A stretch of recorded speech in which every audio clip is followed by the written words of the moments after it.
Welcome to the Record on the Road.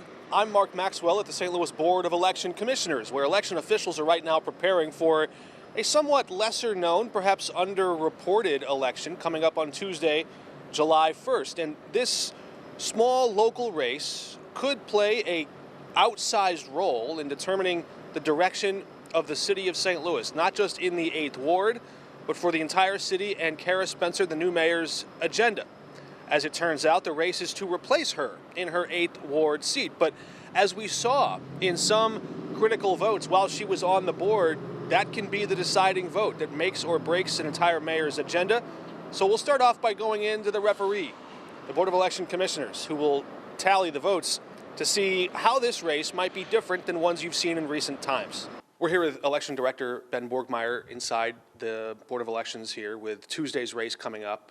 What should people know about how this race might be different than other races we've seen in, with the runoff and the ranked choice and all that?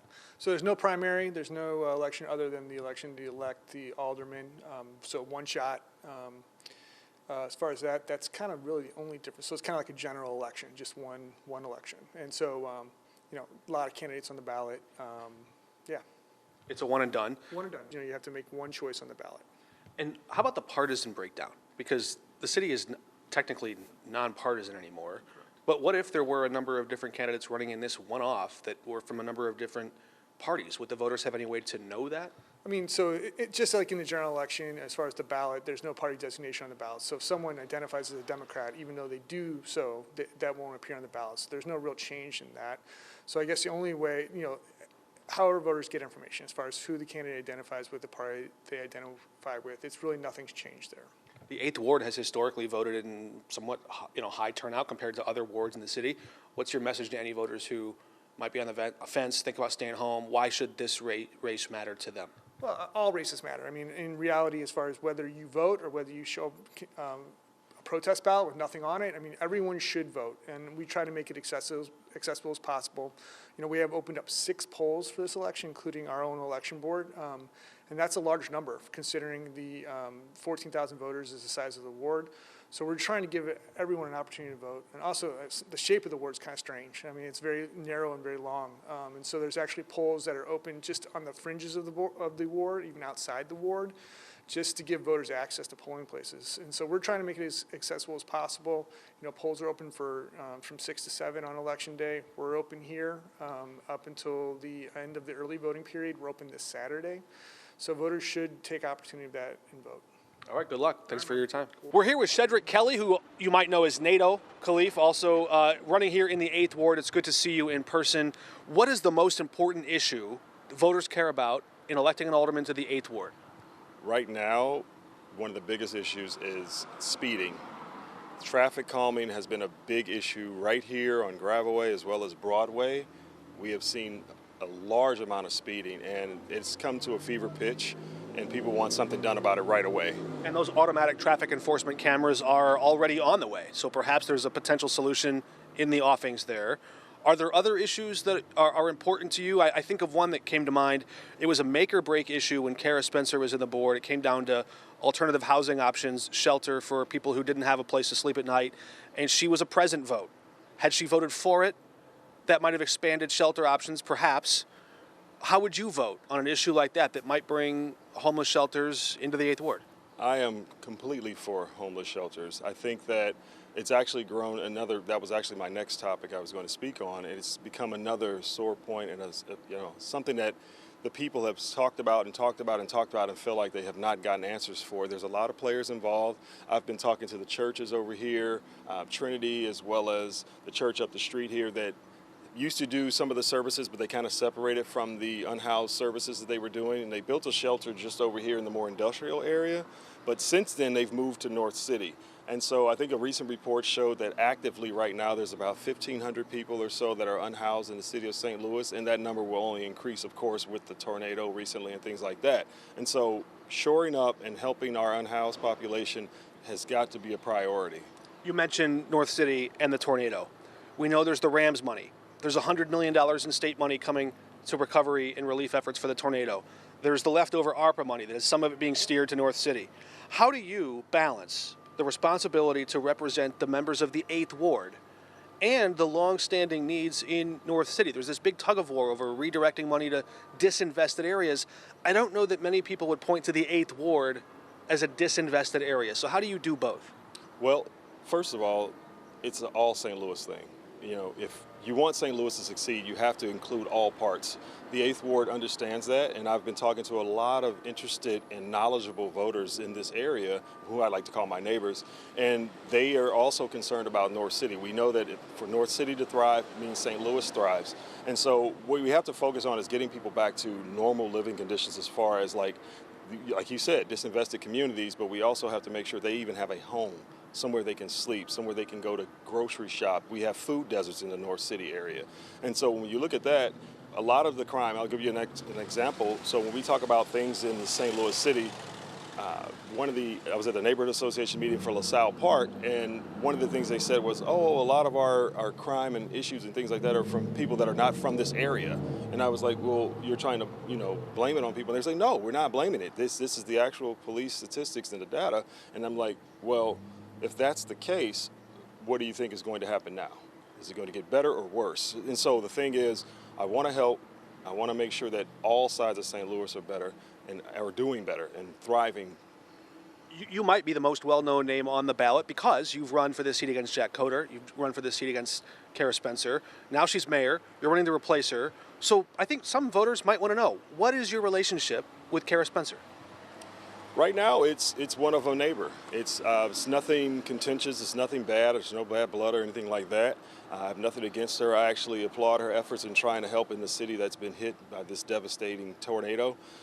It's just that, we don't necessarily see differently. My approach has always been about people first, and that's what I focus on. I don't want anybody to confuse that with anything. It's community, it's people, and I want to shore that up and make sure that the people are looked out first. As we get to know the other candidates in this race, what is the one thing you want voters to know that distinguishes you, your record, your aim, that makes you different from them? People first. It's always people first. I'm about community and I'm about people. I like downtown. I want downtown to be better. But I think the people in the communities, in the neighborhoods need to be adhered to first. We need to have more connection with the public, with the people. And that's what my biggest distinction is. I am about the people. The special interests or anything like that, that's not my focus. It's the communities, it's the neighbors, it's the neighborhoods. Thanks for your time. Thank you. We're joined now by the second of 5 candidates we hope to talk to out on the campaign trail, meeting up with Alicia Hoyt as you're preparing to knock doors in the lovely 8th Ward here. We're not far from Lafayette Square, LaSalle Park. It's good to see you. What do you think the biggest issues are? When you talk to voters here, what's the most important issue on the ballot in this race? Yeah, great question. So as I have been talking to voters who are just my neighbors, who I've been talking to for the last 15 years as I've lived in Benton Park, they have the same concerns that I do, and that's traffic calming, safer streets, and better stewardship of our parks. We know that the automatic enforcement traffic cameras are coming, but what specifically can an alderman do beyond that to actually implement those changes in this ward? Is there something particularly unsafe in this ward? Oh, absolutely. Our ward is bordered by the river on one side and then by Gravois, Jefferson, and Broadway on the other side, which are incredibly dangerous thoroughfares. And unfortunately, what happens is people will speed down those, right? But then they will also come into our neighborhoods, treating them like just giant roadways instead of residential neighborhoods. And so I want to work with our residents, with our neighbors, hand in hand, block by block, and find out what kind of traffic calming we need to institute specifically in each area to slow people down. And that might be speed humps on some blocks. It might be stop signs where there aren't any. It might speed humps on Gravois. No speed humps on Gravois, but in the residential neighborhoods, right? And Gravois is a particular case because Gravois is a state-owned road. And so there are limitations to what we can do on Gravois. And previous alder people have let that stop them. They've sort of said, oh, gosh, we've done these $200,000 traffic studies. We can't really do much on Gravois without the cooperation of the state. That's going to be years of planning. So we'll get to it. And correct me if I'm wrong, but I think all 3 of those big roads you mentioned are due for big upgrades in this ARPA road repaving They plan. are. They are, but it's always a timeline issue. And in the meantime, where I live at Victor and Gravois, there are accidents 2-3 times a month, big accidents. There are small accidents several times a week. That's a crazy turn. It's a crazy turn. And that's right where I live with my daughter and my mother, who stays with me at my home. And, you know, we'll walk down to the end of the road. There's a house that's being rehabbed slowly. So there's all these little bunnies that live there. And we go down to see the bunnies. We were there a week and a half ago, huge accident. And I just wondered, is it even safe to walk down my own street with my daughter? So you're focusing on things that are very hyper-local to this ward. You got it. There are also big directional, generational questions that you would have to take on Yes. if you were elected. Like, Yes. what should we do with the Rams money? Yes. How should we divide that pot of money up? And we were talking to Shedrick. There's this big fight to focus on North City. Yes. There's the tornado money. The state's putting $100 million up there. Yep. How do you represent the interests of the 8th Ward Yes. and do that? The city Can you at do large. both? I think you have to do both, because I think that when we all do good, we all do good, right? And so for us to thrive here in the 8th Ward, for us to thrive in Benton Park, my neighbors in Marine Villa have to thrive. My neighbors in North City have to thrive. Having little blocks that are doing great surrounded by areas that are not doing great isn't serving any of us. And so when I talk about traffic calming, yes, I can institute those measures in my ward. When I talk about green spaces and parks, there are things I can do in my ward, but I can also work on legislation that will help the city at large. Do you hope to see some amount of that Rams money spent here? Specifically in the 8th Ward? Oh gosh, that is a really great question. And I'll be honest with you, I have a bit of a learning curve. I have never attempted to be in politics before. And so there's questions that other people have been thinking about for decades that have never been within my purview. What I do know is that I volunteered up in North City several times after the tornado, and we have to allocate additional money up there. At the same time, I think that the original survey that many of us participated in, there were 12,400 of us in the city that participated in the resident survey of saying, what do you as a resident, as a neighbor, want to see happen with the Rams money? And number one on the top of that list was updating our sewer system and water systems. And so that is very high for me as well. And I think that both can be done. That's a big one. All right, I'm going to ask you a similar question. Okay. Obviously, you're running to replace who is now the mayor, Right. but used to be the 8th Ward Alderman Kara Correct. Spencer here. What's your relationship to Kara, and what would that look like if you were elected to replace her? Sure. So I have known Kara casually because we are practically neighbors here in the 8th Ward. We have swapped blackberry plants and we have talked about chickens as neighbors do. She used to have chickens. She did used to have chickens. She did. Yeah, I have chickens and ducks currently. And I have blackberry plants that I gifted her at one point. So you're beating inflation just by hatching your own eggs. Yes, 1,000%. We have eggs all the time. Many are given out to neighbors. So we have a very friendly acquaintanceship, and I look forward to continuing that into a working relationship. This is a one-and-done race. Yes, it is. So you've got this one shot. For any voters or viewers who are watching who may not be familiar with you, what do you think it is that sets you apart from all the other candidates in the field?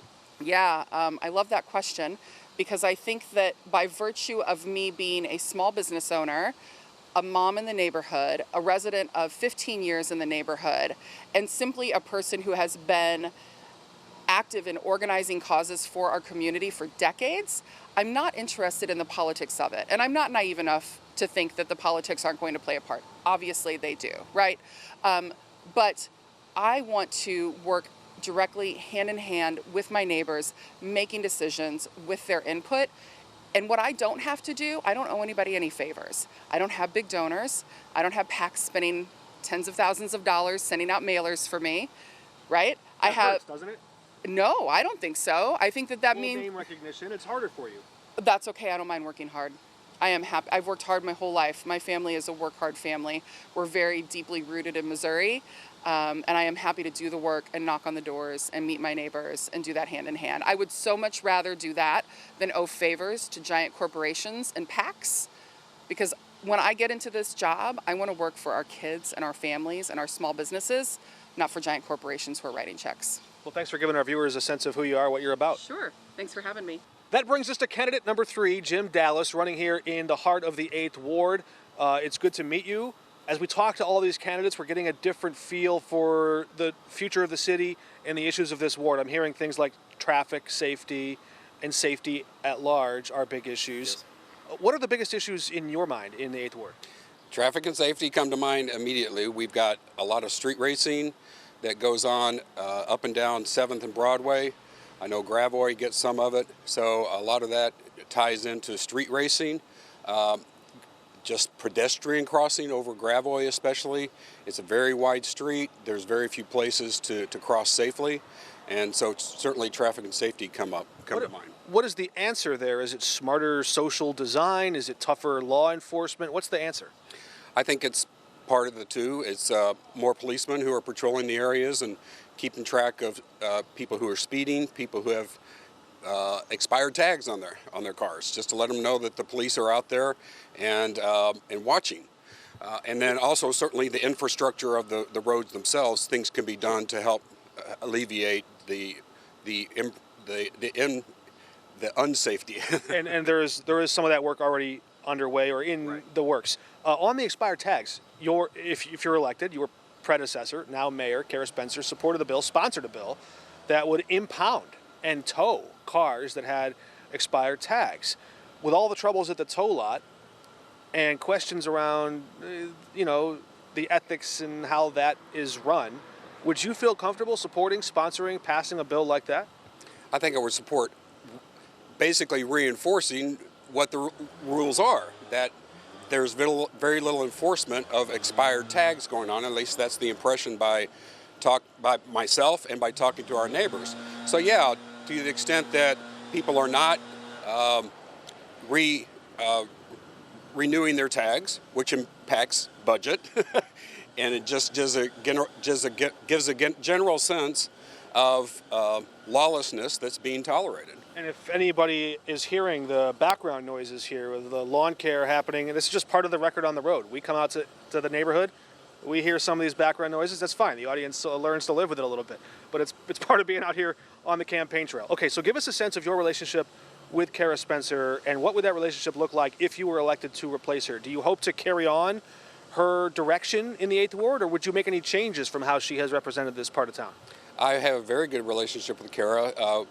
We worked very hard over the last, into 2024 to early 2025 to expand the Soulard Community Improvement District to include all of Soulard. Kara was the primary sponsor of that bill when she was alderperson, and I worked very well with her and the Community Improvement District Board to get that expanded. So even though I was actually in the SID and I was already getting the benefits of the SID, I worked very hard to collect the signatures and get that SID expanded. I volunteered for Kara during her mayoral campaign. I do like a lot of her platforms, a lot of her initiatives. So I campaigned, I made phone calls, I dropped flyers, I wrote handwritten notes for Kara. So I think she and I would get along just great. When she was a candidate for alderman, and I think when she was running for mayor, she talked a lot about raising her family in the city and SLPS. And she talked about population loss and reversing that. What will it take to make the 8th Ward and to make the city of St. Louis a place where families want to raise their kids? Well, I think a lot of it begins with downtown, making sure that people, especially people who don't live here now, who come down to the baseball games, to the football games, to the hockey games, that they feel a sense of safety and that things are being cleaned up downtown. So I honestly believe it starts with downtown, and then which would feed into increasing public schools and getting more people interested in living in neighborhoods such as ourselves. See, you can't even be derailed by this background noise. If you think this is bad, wait until you find yourself on the Board of Aldermen chamber floors where things can get even a little more hectic than this. All right, my last question for you is the same to everyone. Because this is a one-and-done race. Yes. Voters come out once, they make a decision, and then someone's in. Boom. Right. What is the one thing that you think sets you apart from the field? How would you distinguish yourself from your opponents or rivals in this race? Well, I feel like I'm more of a moderate, both fiscally and what we need to get done in the city.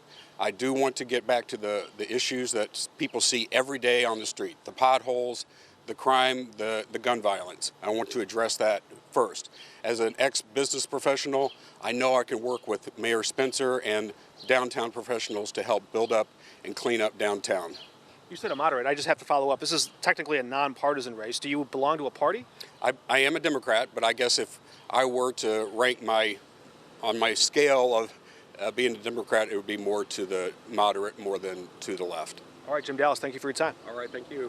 Our fourth of 5 candidates running here in this 8th Ward is Cam McCarty. Good to see you at Lafayette Square. We've been kind of touring the 8th Ward here. What is it that you hope to address? If voters elect you to City Hall, what are you going to do if you get there? Yeah. So my top 3 things, we've been doing a tour ourselves, and we are all talking about the same things. Increasing the budget for police. I specifically want the police to have higher salaries. If not, looking into seeing if we could double them. Double? Double. So right now, Yeah. I just have to follow up because the police salaries are almost a quarter of the city budget. That would balloon to half of the city budget. Where are you going to cut to make that math work? That's what we're going to look into. I got 2 years. If I get elected, then I got 2 years to figure that out. But that's really my biggest thing right now is throughout our tour, we've really been listening to all the neighborhood associations and stuff, and they've all been along the same lines, hoping for better security and feeling safer in their streets. Just recently, we had some problems down in Soulard too. So, What do police make now? I think I looked it up. I think it was somewhere in between $35,000 and $45,000 a year, which that's not a job I'd want to do for that amount of money. I could be wrong on that, but even still, they don't make enough for them to be quality police. We want to get quality police back into the city as opposed to them going to outside jurisdictions So and making more money in Clayton and Ladue. what influence do you think that... We need to compete with that. We need to compete with those other jurisdictions. Of course, the police union negotiates, used to be with the mayor, it will now be with the new police board on their rate of pay. Where does the alderman come into that picture? So what my plan is when the governor appoints his board, I'm going to pressure him to at least keep a couple of our current leadership. He's already appointed the board. Yeah, so I want some of our current leadership to be part of that board. To kind of keep it transparent for the city. Current leadership as in? The board, the police commissioners board. So take them from the police commissioners board and appoint them as part of the leadership team that the governor appoints. I'm sorry, I'm confused. Let's pause for a quick explanation of what you're about to see unfold. Mr. McCarty told me about the most important issue to him in this campaign. Something didn't sound quite right, so I asked a clarifying follow-up. That's my job, and that leads to this exchange you're about to see. We made the decision to leave the entire back and forth in, just as it happened, so you can evaluate how well he understands the job he wants and the ideas he'd pursue in that job. Later, off camera, he clarified that what he wanted to say was the governor should have picked 2 top police officers from the chief's management team to sit on that board of commissioners. But as you're about to see, he was unaware the governor had already made those picks earlier in the week. Okay, now back to the record. You want to take who from where to do what? So when the governor is going to appoint whoever he decides to appoint or decided to appoint, part of his He did team, earlier this week. Okay, so whoever that is, have people from our leadership team work with him. Who is our leadership team? Our police commissioners board. The police commissioners board that was part I'll of it. say it back to you so I understand. You want to take people that the governor has appointed to the board, and you want to put them on the board that they're already on? No. All of the commissioners, the police commissioners, is how it was ran. Now the governor appoints one person, and then whoever his team is keeps some of the previous police officials, the higher leadership of the police, have them work with whoever the governor appointed. Okay, I hope people follow. I don't mean to. I don't follow. I don't think I fully understand what you're trying to ask. I feel like I'm answering it pretty directly. So the governor, just to be clear, because I don't want to be confusing to anyone. Yeah, me neither, by any means. So the governor already appointed 5 members to the board. 4 of them have votes, plus the mayor. There's a 6th non-voting member. They await Senate confirmation in January, but they will be working now. You want those 5 board members to work with who? The previous police commissioners. The ones from 2013? Yes. No, the ones that are up until now, the people that are being replaced. There wasn't a board of police commissioners. There has not been a board of police commissioners. There was probably 20 or so on the, if you go to the St. Louis City website, it shows all the people that were working for the police leadership. So There's you majors. mean brass, like people that Yeah, are in. Correct. Yes. So Police brass. your plan is to have the new board, that is a state-appointed board, work with current leadership Yes. that is already part of the police department. Correct. Yeah. Okay, so you're talking about. Now I You understand. want to redo that? I don't know that we have time for all of that back and forth. It was quite unexpected. We'll try to see Okay. if we can clean some of that Yeah. up. You were referring to a board that I didn't Yeah. understand Yeah. existed. So, okay, so you want those two groups to work together. I think that Yeah. would stand to reason. That's Sure. their job. Yeah. Hopefully. Do you have But I would pressure them for that. Do you have concerns that some of the members that the governor appointed to this board, like Don Brown, runs the Don Brown auto dealer and sells cars to the police department, or another guy represents a private security group that has contract work with the police department? These people stand to profit personally from their work with the police department. Does that concern you? I mean, I don't know. I'm not going to speculate on that. I don't know enough about it. I know that the city has a job to do, and Would an arrangement like that concern you generally, if a person appointed to negotiate with the police department might profit You from? mean like collusion? Yeah, that would concern, I hope, everybody. I don't think that there's, yeah, of course. Yeah. Yeah, there should not be collusion in city government. Yeah. What's your relationship with Kara Spencer? I don't have one yet. I saw her once at the Benton Park Neighborhood Association meeting, but I didn't get a chance to introduce myself or talk to her. I love her. I love what she's doing. Huge fan. I think if I had the chance of introducing myself to her, we would work really well together. I think she's been there for, 3 months now, maybe, give or take. She's doing great. I voted for her. Big fan, yeah. This is technically a nonpartisan race. Yeah. You're something of a, it's fair to call you kind of a newcomer to politics in terms Very of running new. for elected office? Very new, yeah. How would you describe yourself, your party affiliation, your ideological approach to politics? So I was nominated by the Libertarian Party. That's how I got on the ballot. So I would say I would align most closely with libertarianism, and generally this is kind of a joke I make with all my friends that everybody's really a libertarian. They just don't know it yet, and they don't know how to identify as that yet because. Except for authoritarians. Okay, yeah, or those, which I think is the extremist party view. So extreme left or extreme right, I think that would be more authoritarian. So.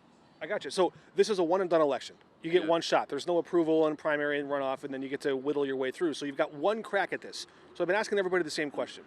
What do you think it is that helps you stand apart from the field? Is there one thing about you that makes you different and maybe better than the other candidates running for this seat? Yeah, I mean, I've got the chance to meet the other 4 candidates. I think they're all great. If we weren't all in an election together, I would love to have a beer with each and every one of them. I think they're brilliant people. But I don't think that any of them have the same competencies that I would have of actually getting things done at a city level. My experience in the military, I know how to navigate tricky situations, tricky departments that don't want to, work with you. I know how to navigate those environments. My accomplishments, I think, speak for themselves. You can look me up on LinkedIn. They're all on my website. But what I think separates myself from the rest of them is, and that's a great question because when we go to these events, we all are talking about the same things. We all want the same things. We just have different ideas of how to get them done. I think the biggest thing that sets me apart from them is the fact that they want more subcommittees. They want more oversight. I think we need to flatten the hierarchy of our local government and take out some of these subcommittees. I think that works for us twofold. It helps us with transparency, and it just unbogs down. It keeps the system from getting bogged down. Just to follow up on that, how does less oversight result in more transparency? You have less people to fight through. You have less people to try and Well, you'd be hackle. doing the oversight on these subcommittees. Correct. Yeah. Well, no. I want the neighborhoods to have the power. I want the neighborhoods to come to me as their alderman, and then I can address whatever. I want to remove whatever roadblocks it is that are in their way, so that they can accomplish whatever it is they want to accomplish. And not only that, but I want all the neighborhoods themselves, the neighborhoods that don't have neighborhood associations. I want to help start them in those neighborhoods, and then work together with other neighborhood associations in our ward and throughout the city, for that matter. Well, great to meet you. Thanks for taking the time. Yeah, thanks. And our fifth and final candidate running in this 8th ward has a live studio audience with her, some of her canvassers out here. Jamie Cox-Antwi, good to meet you. Nice to meet you too. Thanks for coming out and meeting us today. Yeah, so we're trying to get a sense of what's at stake in this race. The biggest issue that you're hearing from voters is what? Well, for me, I think the 8th Ward is one of the most important wards we have in our community. And the reason why is because the 8th Ward not only encompasses a core part of downtown St. Louis, but a lot of our historic neighborhoods. And one of the things that I've heard most from voters is that people really want to see the 8th Ward revitalized and strengthened. They want community development. They want affordable and sustainable housing. And so those are some of the things that I'm really, really focused on helping to bring to our communities. When Mayor Spencer represented this ward and when she ran successfully for mayor, she talked a lot about reversing population loss and bringing more people here. Do you have a sense of what would make school-age parents want to raise a family in St. Louis? And can the board do anything to grow that sense? Yes, I think, and that's one of the things I'm really focused on here. I think people in St. Louis, they want to come to communities that are vibrant, that are active, that are attractive, and great places to raise their family. As someone starting a young family here in the city, I know I want a place where my daughter can walk to and from school and feel safe, where we can do things and take her out to activities, where we can go down and enjoy some of the most vibrant attractions we have in the 8th Ward, the ballpark, Union Station. So I think making sure that we have strong, attractive neighborhoods will bring people back into St. Louis. And that's why one of the most important things for me is also bringing attention to all the young people and talent that we have in our city. That's why I have my team out here with me today. I think we need strong, more attractive communities, and I think that starts with energizing people about St. Louis again. Alderwoman Spencer was sometimes the deciding vote. It came down to her. Voting yes, no, or even just taking a walk, as they call it, voting present, in these big fights over the Rams money, for example, or in any kind of massaging of the existing ARPA money to go to North City to resolve some of the tornado issues, you'd be inheriting a lot of these big ongoing political fights. What should voters expect from you? Can you dig in and fight to claw some of that Rams money into the 8th Ward? Or do you think it's better spent in, I know part of downtown is here in the 8th, but there's been a big fight to push a lot of that money to North City. How do you see those big issues that spill outside of the boundaries of this ward? For me, I think it's going to come down to practical solutions that are about the future of St. Louis as a whole. I think that's something that's really important. Having an alderperson that prioritizes their neighborhoods, prioritizes their communities, but also thinks about the bigger and broader picture of the city of St. Louis. I admire Alderwoman Kara Spencer for taking time and attention to think about the issues before she made decisions on votes. I think that's something that I'm going to continue to do, make sure that I'm making decisions that are the best interest for my community and also for the city as a whole. How would you describe your relationship with the mayor? I think I have a great relationship, and I'm proud to say she has endorsed me in this election. And so I think that speaks to the trust she has in me to carry on the legacy while also bringing new ideas to the 8th Ward. And the one question that might help voters make a decision here, because this is not like the other approval voting and then a primary and a runoff. It's one and done. You get one crack at this. So with that understanding, what do you think is the one thing that really sets you apart from the field? What makes you different than all of them? I appreciate you saying that, and I know there's been some confusion about that and a lot of things with this race because it's a special election, but it is one and done. So voters have a very important choice to make when they vote by July 1st. And I think what sets me apart from the other candidates is I'm the only candidate with practical experience, not only in the things that I speak about, community development and revitalization, but also in public service. I'm someone that has a background and a degree in public policy. I understand the issues, but I also understand how to implement them. And I think that's what's been making me stand out to voters. And now that we've met all 5 candidates, all that's left to do is go vote. If you live in the 8th Ward, that election is Tuesday, July 1st, downtown, Soulard, Lafayette Square Park. Along the riverfront and this whole ward represent a mix of wealth and want, of preservation and progress. The abolitionists and reformers who once made Lafayette Square their camp during the Civil War era to its cobblestone charm that you see along Soulard today, all of it cobbling together a contrast in the ongoing fight that St. Louis will face. Equality, equity, affordable housing, all this on the agenda in the years ahead. This race will determine much of that. It's not just a neighborhood where you find scenes you'd see on a postcard. It's a political battleground where past, present, and future will all collide here.